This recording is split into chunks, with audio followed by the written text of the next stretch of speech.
Thanks for listening to The Glorious Beard. Let me ask you a question. How conscious are you about your fashion? Like, how much time do you put into the way you look, the outfits you wear, and how you present yourself? They say that the clothes make the man, but is that actually true? Well, that's one of the answers that we're looking for in today's guest. Today's guest is Dan the Matching Man. On his Instagram, Dan loves to show off his fashion sense. He loves to match his hats to his glasses to his clothing and a whole lot more. He's got a fantastic attitude, and we sat down to talk to him about his fashion, his life, and so much more. You talk about how your parents fought constantly, and you're right. For a lot of us, that ends up being the case with the divorce rate and hmm everything that it is. So these memories will stick with us, of course, through our life. And when you think about those times, and with the way that the world has made progress now that you're grown up and you can look back at them from a distance, how do you reconcile that or maybe view those times against who you were then and who you are now? Yeah, that's a great question. I think one of the big shifts that happened, like when I was a kid, probably even into my early 20s, I just had a lot of anger towards my parents, both of them, and just was like, you guys screwed up, like you weren't good parents, blah, blah, blah, blah, blah. Um, as I got older, I started to realize that like they just didn't have the tools to handle that situation correctly. And so like, yeah, that sucks, but like it's not their fault necessarily. Like I think for the most part, they were doing the best that they could with what they had. And so that realization was a turning point in me. Like it was like I was able to let go a lot of my anger and a turning point in my relationship with them.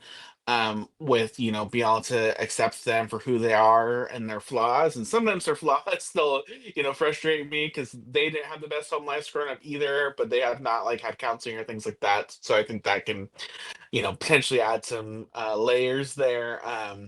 But I think if I remember, I forgave my dad first for whatever reason, and like our relationship just shifted when that happened. I was able to go hang out with him and not like feel angry, and like we were able to go like football games together and things like that, which is something that we enjoy doing. And I was able to build that friendship, as an adult. And then somewhere along the lines, I was like, okay, work on forgiving my mom, and so I did that, and we were able to build that relationship up again, and she lives fairly close to me now, and so yeah, and so I think that was a big shift that happened. And then as like an adult, I set out to really make sure that like I could provide for my family the best home life I could. And so even before I got married, I got into counseling. Like I'm gonna figure out my own stuff so that way when someday I get married that I can go into that relationship as healed as possible. And then I'm married now. My wife and I, we've made a commitment that like we're gonna try our best to make the best home life for our family. And we just have taken divorce off the table. Like that's not an option. And like we're doing great. Like sure we've had our moments. Our first year of marriage was pretty rocky and we had some doubts, but after that first year we were like, okay, that we got this. And like sure we get in disagreements every once in a while, but like for the most part we have a really solid relationship. And I think that's because of that commitment and me really trying, like me figuring out my own stuff. Cause like Sarah, my wife, like her parents are awesome and she comes from a really solid home. Like so she didn't come in with as much baggage as I came in. So, just for clarification, when and where did you meet your wife? Yeah, I don't think I said that. Yeah. So let's think. I was working at a church up in Sherwood, which is closer to Portland than where I'm at now. And I was in charge of birth through college, which sounds like a huge job, but it was a small church. It was like 300 people. So like how many actually like kids were under me wasn't, staggering or anything. And I had a lot of volunteer help. So it wasn't like this like massive job. But on my middle school team, I had a couple. Their name was Scott and Elise, and they were on my team, like, "Hey, Dan, you're still single, right?" I'm like, "Yep." They're like, "Well, we got a friend we want you to meet." I'm like, "Oh yeah?" Like, "Yeah, her name's Sarah." I was like, "Okay, let's do it." And so they reached out to Sarah, and Sarah took longer to like decide or whatever. And so I was like sitting here waiting, like, come on, like, where's this girl? Like, let me meet her. So finally, like, I got her number. We started texting and figured out a time that we could meet up. And then she lived in Salem and I lived up in Sherwood at the time. And we decided to meet at this place called Marco's Place, which is this really good Mexican restaurant. If you're ever in Salem, go to Marco's Place. And it's cheap, but it's delicious. And so we met there. This was like 9 years ago now. She'll kill me because I can't remember the exact. I think it's 9. That sounds right. Um, and we met, and like instantly, like everything felt different. Like just we were able to talk. We talked for like 2.5 hours. Like I texted some of my friends afterwards saying, like, I think I just won my last first date. Like I was just so confident because like she was just everything I was looking for. And she is I still find her amazing. I'm so lucky to have her in my life. She took again a little bit longer. Like she like went away like, huh, I think I felt a little different. And the moment for her was like it was probably like 4 or 5 dates later. She was actually going off to Africa to help teach some kids some things. She's like, actually, I'm not ready to. I can't go on a date with you right now because like I have to get prepped for this. I'm like, well, like, do you want my help? Like, we can go over the notes like together like that. Like, let's do that.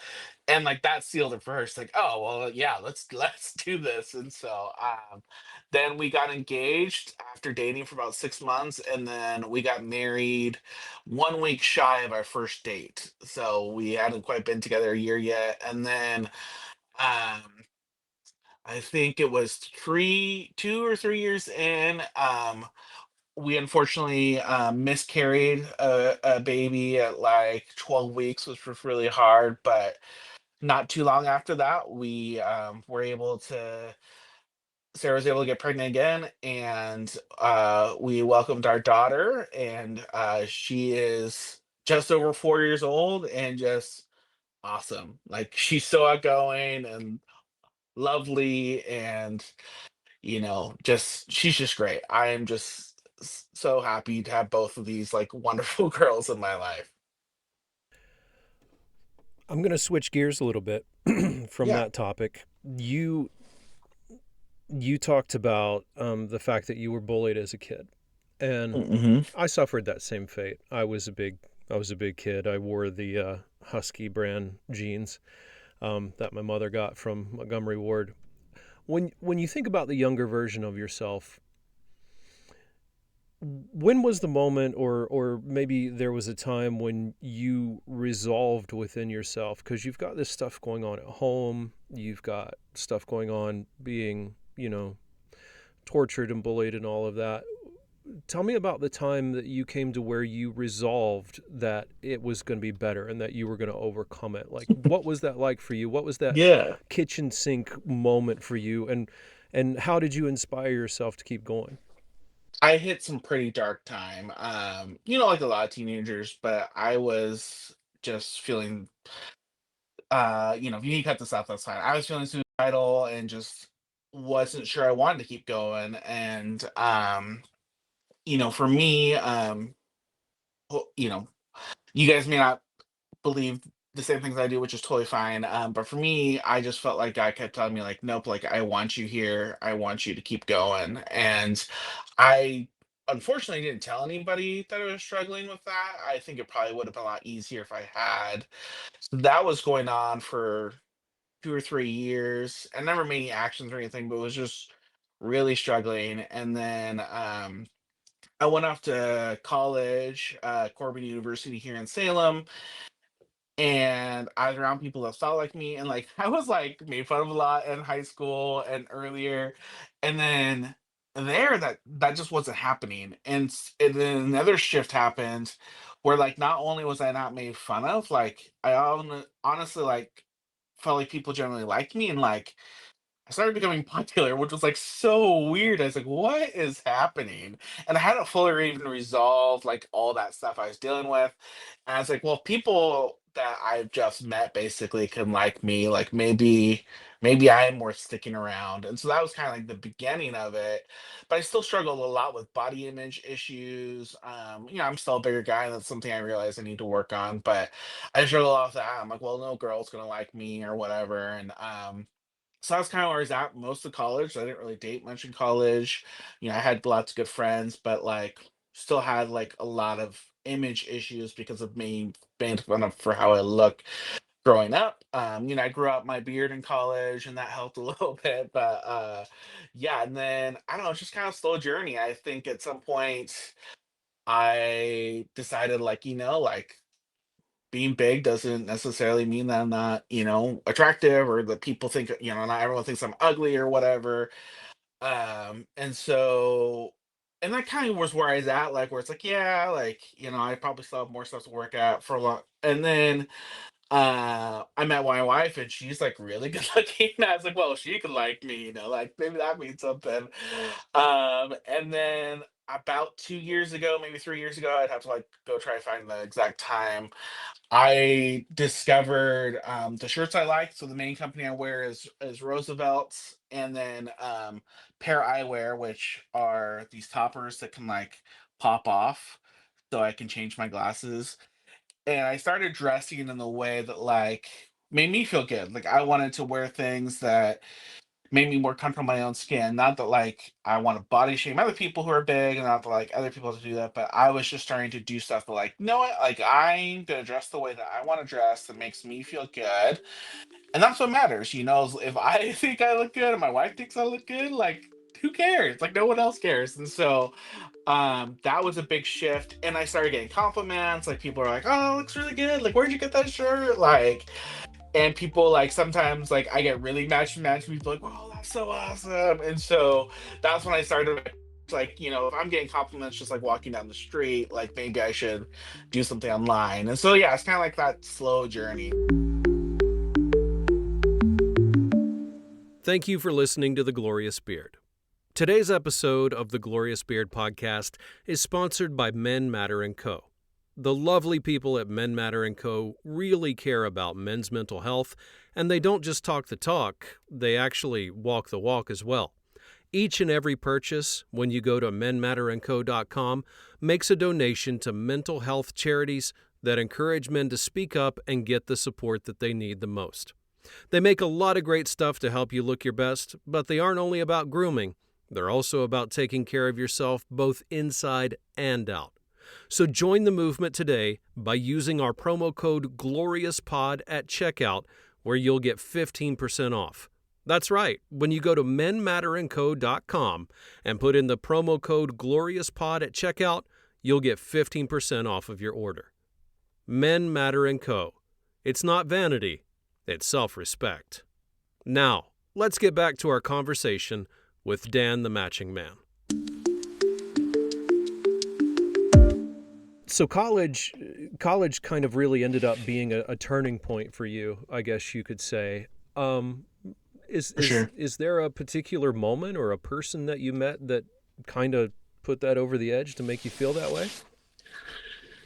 Uh, I don't know. I think it's kind of just a slow journey where like, I lived in the smallest dorm on campus for our it maxes out at 50 people. And so I was able to build this like, oh, that's not just me, but all of us were able to build this really tight knit community. So I think that was helpful.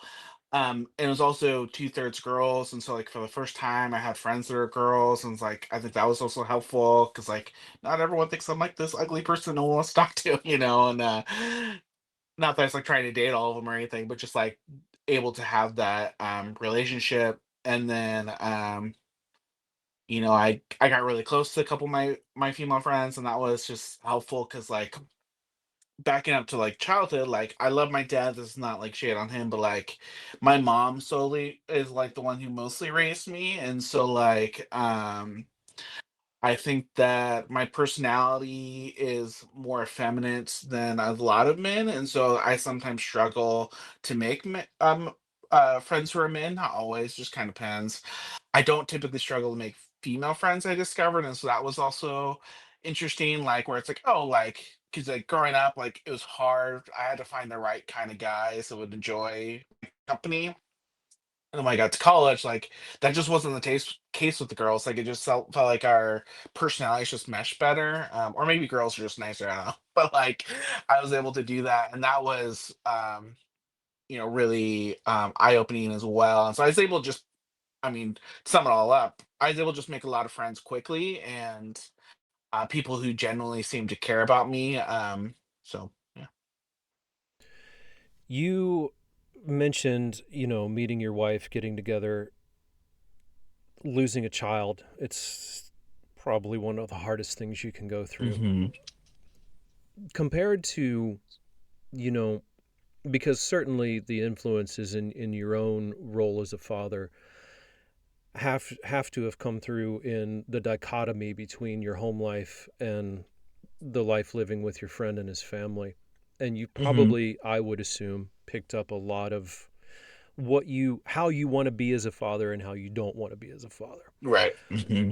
And with your faith as your backing, an event like losing a child can be difficult. We all take it in different ways. Hmm. What was it in those times in a fresh marriage with a relationship that moved kind of fast? What was it altogether that kind of helped see you through that, and where did you get your strength from in those times?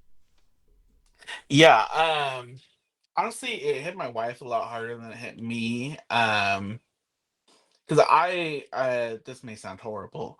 I was very nervous about having a child at the time because, like, our financial situation wasn't the best when that first baby was potentially coming, and so that was something I had to wrestle with. Because a lot of ways I felt relieved, but also like I shouldn't feel relieved, and so and then my wife was just really struggling, and so I think we just leaned a lot on friends and family members, and we slowly told people, like obviously the people who we told we were pregnant, we, told that we miscarried, but like it wasn't something we like posted on social media. It wasn't something that like, everyone knew right away. And so I think that was also helpful to like start to tell our story and start to be able to process those emotions. I do think faith played a part, like knowing that like God has a plan and that like, we don't know what this looks like and who knows what's gonna come next. And we couldn't I mean, like maybe this is a weird way to look at it, but like we couldn't have had our daughter if we would have had that first baby. And so we named that first baby Charlie because it was too early. We didn't know the gender. And so we thought Charlie was a nice gender neutral name because, could have been Charles or Charlotte. And like, yeah, it sucks. And that was really hard. And looking back, it's like, it's easy to imagine like what it would have been like to have a different baby, but because of the timing and everything, like we couldn't have had Dot, that's our daughter, short for Dorothy, DOT. We couldn't have had Dot without that happening. And so like I don't know if you guys have ever heard the term rainbow baby. It's this idea of like the baby that comes after the miscarriage. Um, and it was actually really healing as I started to break up when Dot came in. Like when we got pregnant, like, okay, like, we're kind of just waiting, like, is this gonna happen again?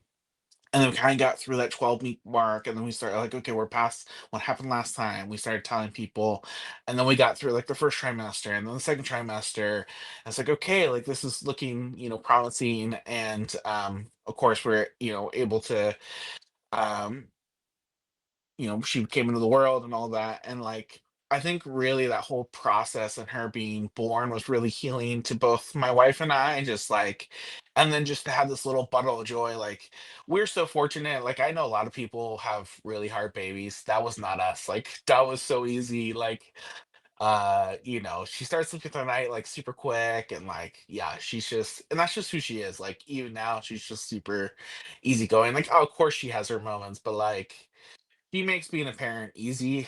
And my wife's pregnancy was really hard. she was like throwing up constantly, had to go to the hospital to get infusions of liquid just because she was dehydrated, and it was bad. And then we found out through um the miscarriage that like and then I have a master's in counseling, and I was in one of my counseling classes, and the professor was talking about like the children that are most likely to like succeed, like have the highest paying jobs, like you know have the best houses, blah blah blah blah. The children that most likely to do that are actually only children, even over firstborns. I was like, oh, so we decided like because of all those factors, we're just gonna have one, and like no shade on people who have more than one, but we're just gonna have one and pour all of our resources and love into Dot. And yeah, so I think that, I think it's kind of a slow journey, but that, ultimately I think Dot was kind of like the final like healing process. Of course, there's always gonna be lingering feelings, but yeah, she's just great and a big light in our life. With the things that you've been through and your background, your faith, your counseling background, you can look back from a distance now and give better advice to children who have gone what you've gone through, for couples who Hmm. have gone what you've gone through. Hmm. Take a moment to think about it. But if you traveled back in time and talked to your, I don't know, 10-year-old self, 9-year-old self, that time that you were thinking about, whether or not you wanted to exist on this planet, what kind of things would you say, knowing what you know now and being in the place that you are now, to that person? I don't know how it'll be for anyone else because I think that it's really hard to believe that you're loved when you're in a situation that doesn't feel very loving. And so I wouldn't necessarily tell this like a person I was counseling and like a client, but for my younger self, I definitely say like you're loved. Like there are people who love you now. There's people who will love you in the future. Like those people deserve to have you around. And I think that that would have been a big shift if I could have understood that earlier in my life, that like people really truly did love me and wanted me in their life. And like even though I had the coach family, the farm family, there was just this like deep-seated belief that I wasn't worthy of love and I wasn't worthy of friendship. And so like trying to convince myself of that at an earlier time, I think would have saved me a lot of heartache.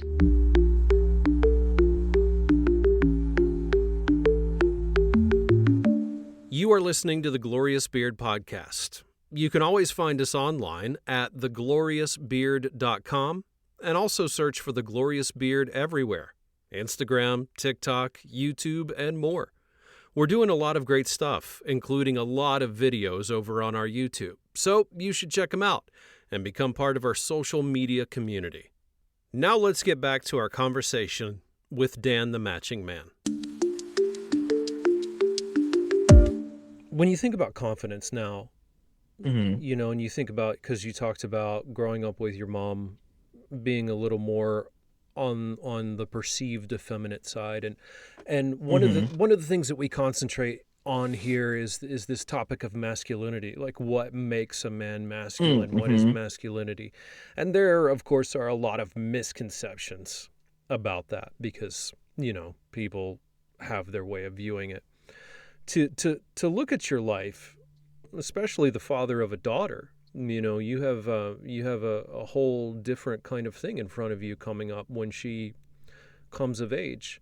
What what is masculinity to Dan? Like, what does that look like, and how would you explain it to other people?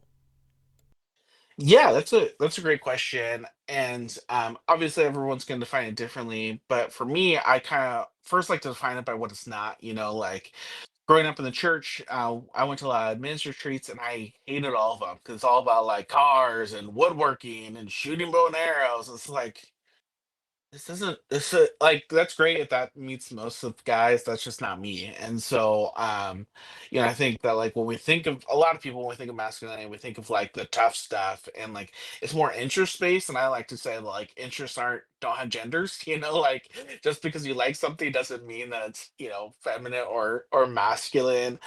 And so for me, I think a lot of what it means to be a man is responsibility, like as, and obviously women have responsibilities too, but as like a man, like it's my job to like take care of my family. Like at the end of the day, like if I'm doing something or not doing something that is hurting my wife or my daughter, like I need to change. Like that needs to shift. Like whatever that is. And so that means, working hard to make sure I'm bringing home enough money. That means making sure that I'm spending time with both of them. That means that, I'm sacrificing things to make sure, because, like, at the end of the day, like, they both need to be able to go to sleep at night knowing that I love them, that I am responsible, that they can come to me with anything, and that if any problems come up, like we will solve it together. And to me, that's what it really means, at least as a family man, like what it means to be a man, to like really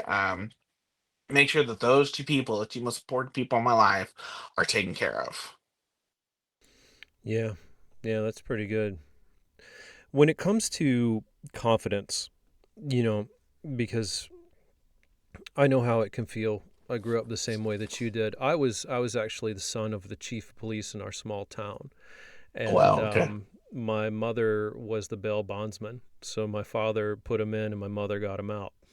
Um, but being known in I grew up in a very Mayberry kind of community, a very Hmm. small community, and being known and being awkward and being big and all of that. I took the brunt of a lot of abuse from people. And later on, I found my confidence. I did not always sound the way that I do. I don't present the way, I didn't always present the way that I do. I've never been as outgoing as I am. But you and I both know that things happen in the church Sure. that are not always nice. And Hmm. I'm sure that you have been through some things like that. The point that I'm getting at is confidence doesn't come out of a box. It doesn't come out of nowhere, especially when you've Right. been through a historicity of being, bullied or put down. And mental health, we're very big about here with our crew. Our Hmm. entire crew, we specify mental health. Many of us are on tracks of therapy and or therapeutical ways, and we partner with companies that support the uplifting of men. So what I'm getting at is confidence and mental health. Your position as a youth pastor, your position as in counseling, you have to deal with that a lot, not only with other people but with yourself. On your Hmm. on your low days, where where does it come from, and what is confidence at the end of the day? How do you keep your mental health in check? Yeah. That's a great question. So, do want to clarify, like my current role isn't a youth pastor. I was in a previous life. My wife works for a church, and I left my church to get married her. I work in education as a dual credit engagement specialist. I work in behind the scenes helping students earn credit. So, I don't work with directly. So I don't feel that as much. If I am a part-time counselor, I have 6 clients under my belt currently. I have my good days and bad days when it comes to confidence. Especially now that I'm, you know, have my page with Dan the Matching Man. I get comments probably daily from strangers, saying things like, "Oh, that doesn't match," when they don't understand that like matching isn't just the same colors. It's like more than that. And or like what was the one today? Like stop spending your money on those shirts and spend it on Jenny Craig, like right? Like this idea like I shouldn't be buying fun shirts, I should be paying for some weight loss program. And so I deleted that. And like how those comments land, really has a lot to do with how my mental state is. So like the one today, like I'm feeling good, like didn't just roll it off, like, okay, whatever, dude. delete, like it's fine. But if there's other times I'm like tired or, I've had a rough day or whatever, those comments definitely land harder.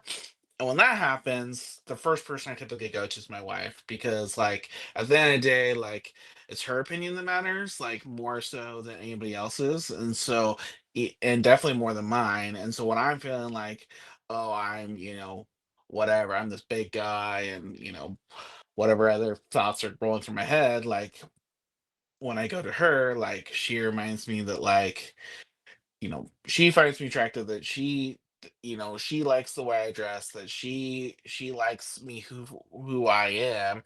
And then she also reminds me, like, I'm close to 1,000 followers now, which are obviously still fairly small compared to lots of people out there, but it's like obviously people are liking what you're doing. And so like there's obviously always gonna be people who don't. And it's like she's the person I go to, and she's always good at like walking me through those things, reminding me of those truths.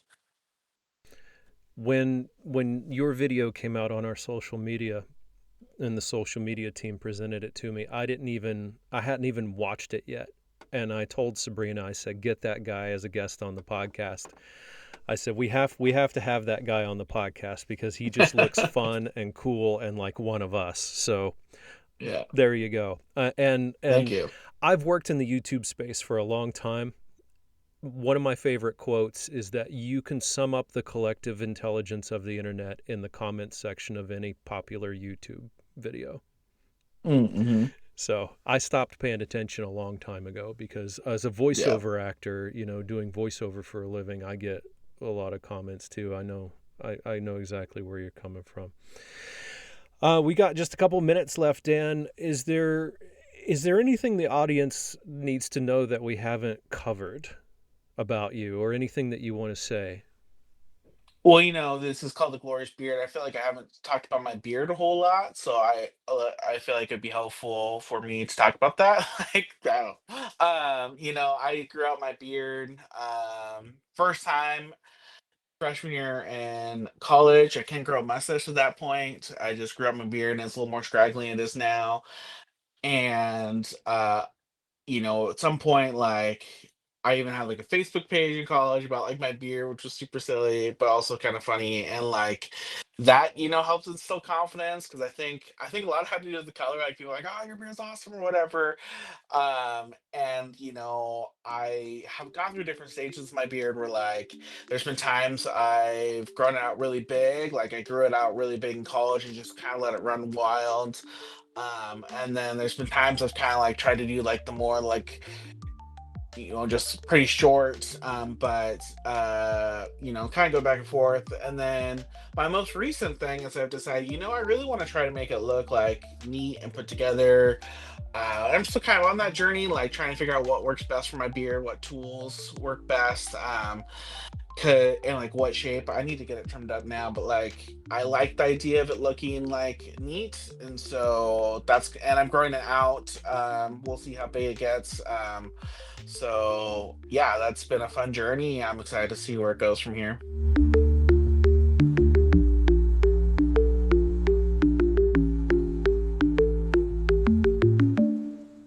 Our guest today was Dan the Matching Man. You can find him on his Instagram at Dan the Matching Man. The Glorious Beard podcast is produced by JXB Media.